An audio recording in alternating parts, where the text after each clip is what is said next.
The Commission of Inquiry into the Usindiso building fire has postponed its investigations of hijacked and abandoned buildings in the City of Johannesburg. A team of inspectors was this week expected to visit buildings in Fairview, Hillbrow and Berea.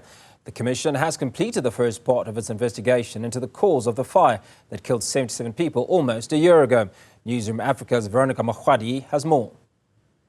The Commission started, of course, that work in earnest this week, inspecting some of those buildings, as you've mentioned, as a second part of the inquiry to really understand the living conditions there, how essentially some of these buildings end up being hijacked or abandoned, who they are owned to, the kind of, people that take up residency and the living conditions there. And this is, of course, has led to the very abrupt postponement that happened this morning, with the Commission telling us that, of course, this has now had to be postponed because the Social Economic Rights Institute, better known as SERI, has essentially raised some objections in regards to the media being part of this inspection.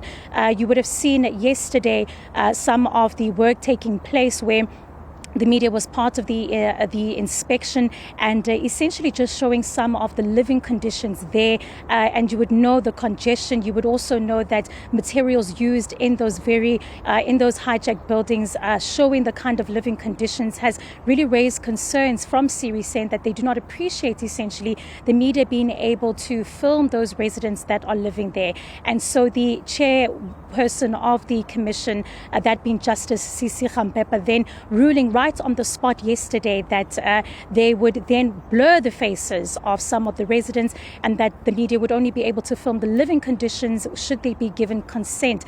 And so essentially SERI saying that this is not satisfactory.